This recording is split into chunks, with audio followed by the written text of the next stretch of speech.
बिस्मिल्लाहिर्रहमानिर्रहीम। लाखों करोड़ों दुरूदो सलाम मोहम्मद मुस्तफ़ा सल्लल्लाहु अलैहि वसल्लम और आले मोहम्मद पर। मैं हूं उमर दराज गोंदल। सबसे पहले आप तमाम बहनों और भाइयों को और बुजुर्गों को जहां जहां पे आप हमें देखते सुनते हैं, आप सबको मेरी तरफ से ईद की बहुत बहुत मुबारक। और अल्लाह ताला ये खुशियां आपके लिए नेक साबित करे, खैर बरकत का बायस बनाए हम सब और हमारे मुल्क के लिए और हमारे तमाम मुसलमान भाई दुनिया में जहां पे भी हैं उन सब के हक में ये खुशी का त्यौहार साबित हो। तो आज का मुबारक दिन, कुछ अच्छी खबरें। जाहिर है आज हम सब मुसलमान खुशियां मना रहे होते हैं रमजान मुबारक के बाद, तो मैं चाहता हूं कि आज हम जरा अच्छी खबरें लेके आए जिसमें कोई थोड़ा रास्ता नजर आए। हम चूंकि सारा महीना रमजान में भी पाकिस्तान के लिए दुआएं करते रहे, आज भी दुआएं कर रहे हैं, तो कोई अच्छे का रास्ता, कोई आगे बढ़ने की हम बात कर सके। तो खबर बड़ी अच्छी है और खबर ब्रेक थ्रू की है और लग ये रहा है कि ईद का दिन मुबारक साबित हुआ है। अगर राना सनाउल्लाह के मुंह से भी कोई ऐसी बात निकल आए तो फिर कम से कम आपको मान लेना चाहिए कि कोई अच्छी चीज जरूर हो रही है या आने वाले चंद दिनों के अंदर कोई डेवलपमेंट्स हो सकती हैं। आप मुझे कहेंगे कि नहीं जी ये ऐसे हैं, वैसे बिल्कुल होगा, लेकिन आज के दिन जो चीज अच्छी आई है उसको कम से कम आज के दिन तक हम सेलिब्रेट करते हैं।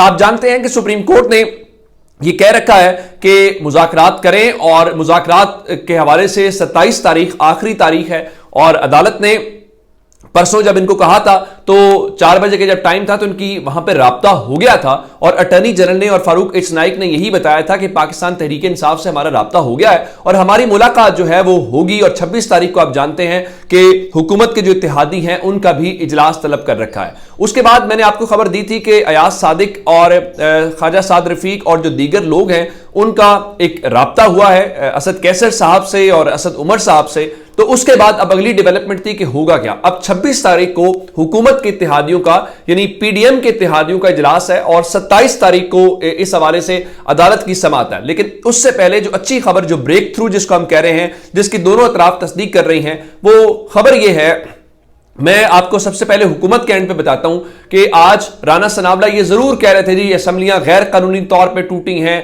हालांकि असेंबली गैर कानूनी टूटी होती तो अदालत उसको बहाल कर देती, असेंबलियां गैर कानूनी तौर पे नहीं टूटी।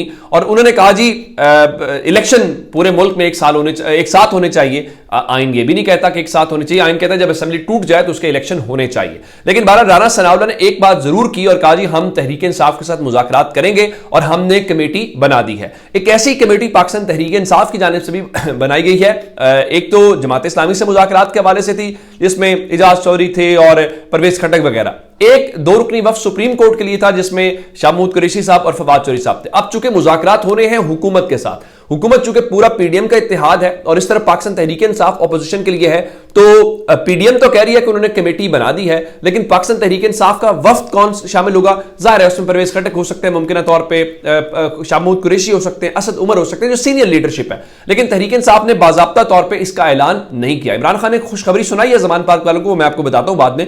लेकिन हुकूमत की जानिब से कमेटी बन गई है जो राना सनाउल्लाह तस्दीक कर रहे हैं, लेकिन कमेटी से बात आगे चली गई है। पाकिस्तान तहरीक इंसाफ से जो कांटेक्ट किया गया है उस कांटेक्ट के नतीजे में जो बर्फ पिघली या ब्रेक थ्रू है वो ये है कि तहरीक इंसाफ की और पीडीएम की हुकूमती इत्तेहाद की 26 तारीख को मुलाकात तय पा गई है। यानी इब्तदाई खबर यह है कि दोनों की आपस में मुलाकात तय पाई है। मुलाकात कहां पे होगी या इब्तदाई तौर पे तो जाएंगे तो टीओआर तय किए जाएंगे, टर्म्स ऑफ जो रेफरेंस है कि आखिर हमने क्या बात करनी है या हमारा एंड गोल क्या हमने अचीव करना है। तो इब्तदाई तौर पे कमर जमान कायरा ने भी इसकी तस्दीक कर दी है। तहरीक इंसाफ की जानिब से भी इस खबर की तस्दीक हो रही है कि 26 तारीख को उनकी मुलाकात तय पा गई है। अब 26 तारीख को पीडीएम का अपना भी इजलास है, 26 तारीख को उनको पाकिस्तान तहरीक इंसाफ के साथ भी मिलना है। मिलने के बाद फिर 27 तारीख को आपको अदालत के रूबरू बताना है। अब एक बात बहुत सीधी है कि अगर तो ये रास्ता निकाल लेते हैं तो अदालत कह रही है कि हम भी कोई आपके लिए रास्ता निकाल लेंगे। अगर ये रास्ता नहीं निकालते तो फिर अदालत को कोई ना कोई रास्ता निकालना है और अदालत कह चुकी है कि 14 मई का हुक्मनामा अपनी जगह पे मौजूद है। अब अगले नंबर के ऊपर हुकूमत ने जो प्रैक्टिस एंड प्रोसीजर बिल है वो बुनियादी तौर पे चीफ जस्टिस के काम में रखना डालने वाली बात है। लेकिन मैंने जब उसके ऊपर थोड़ी रिसर्च की है, थोड़ी चीजें निकाली हैं, तो मेरे ख्याल से हुकूमत के हाथ में कुछ नहीं आएगा। 184(3) अपनी जगह के ऊपर है, लेकिन चूंकि सुप्रीम कोर्ट के अंदर इस वक्त 15 जजेस हैं, 15 में से 8 ये फैसला दे चुके हैं कि इस फैसले के ऊपर इस कानून के ऊपर अमल दरामद नहीं होगा।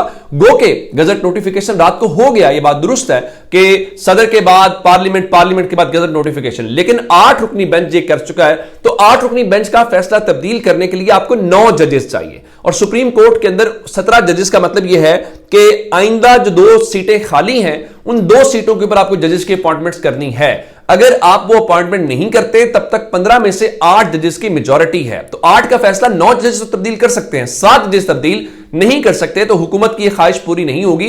तो अभी जस्टिस बंदियाल का जो किला है वो बड़ा मजबूत है और जस्टिस बंदियाल डट के इस हवाले से फैसले करते हुए हमें नजर आएंगे। अच्छा, अब ये मैंने आपको खबर दे दी मुलाकातों वाली कि इनके दरमियान सब कुछ हो गया है और ये चीजें आगे बढ़ रही हैं। दूसरी जानिब जो मर्जी कहते हैं, इमरान खान ने ज़मान पार्क के अंदर मेला तो लगाया हुआ है और रात को उन्होंने वहां पे एक फेस्टिवल टाइप था, जिसको आप ये कह लीजिए खवातीन के लिए चूड़ियों का और इस किस्म की चीजें, वहां पे एक पूरा फेस्टिवल रखा गया था।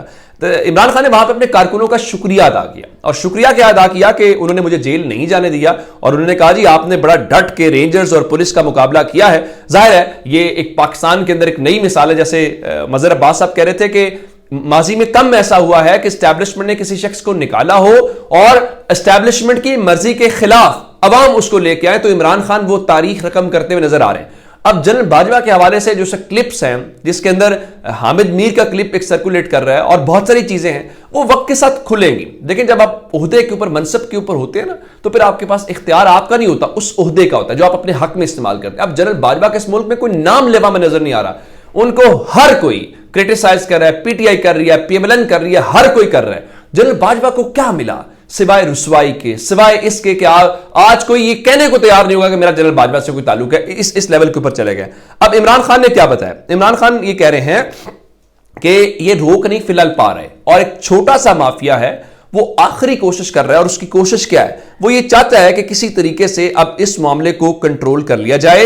लेकिन जाहिर है जब अवाम किसी के साथ खड़े हो जाए तो फिर आप किसी को रोक नहीं सकते। आप अंदाजा इस बात से कर लीजिए कि ये सेटअप लगाना चाहते हैं, लेकिन सेटअप चलेगा कैसे। मिसाल के तौर के ऊपर बीबीसी ने आज एक मजमून लिखा कि आईनी मुद्दत के खात्मे के बाद पंजाब खैबर पख्तूनख्वा में निगरान हुकूमतों का मुस्तकबिल क्या होगा। निगरान हुकूमतों के मुतालिक किसी को कोई पता नहीं है। सुप्रीम कोर्ट ने उस दिन सवाल जरूर उठाया था कि निगरान हुकूमतों के ऊपर भी सवाल उठता है कि 90 रोज से वो एक्सटेंड कैसे होंगी, क्या ऑटोमेटिकली हो जाएंगी या फिर अदालत उसको एक्सटेंड करेगी या फिर कोई नया मुशावरत होगी, इलेक्शन कमीशन करेगा, कोई तो बात उसके अंदर होगी।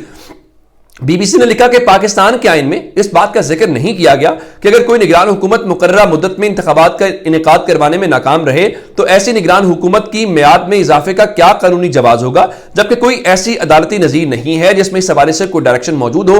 तो ऐसे में पंजाब और खैबर पख्तूनख्वा की निगरान हुकूमतों का मुस्तकबिल क्या हो सकता है। यानी वहां पर अदालत के नजीर का मतलब यह है कि प्रेसिडेंट अदालत का कोई फैसला मौजूद है जिसे हमें उसमें थोड़ी क्लैरिटी मिले, उसके बाद कोई कानून मौजूद नहीं है, आइन इसके ऊपर खामोश है, तो इसका फैसला भारत सुप्रीम कोर्ट ने करना है। लेकिन अब जिस तरह से इन दोनों के दरमियान अगर मुज़ाकरात हो रहे हैं और ये बातचीत की तरफ जा रहे हैं, अल्लाह करे कि ये इलेक्शन चाहे एक दिन ही पूरे मुल्क के अंदर करवाने हैं, इलेक्शन के ऊपर हो सके। क्योंकि देखें पाकिस्तान के, मैंने आपको जिस तरह रात को बताया कि आज ईद का मुबारक दिन, आप अपने आसपास देख लीजिए कि आपको ईद की वो रंगीनी नजर नहीं आ रही।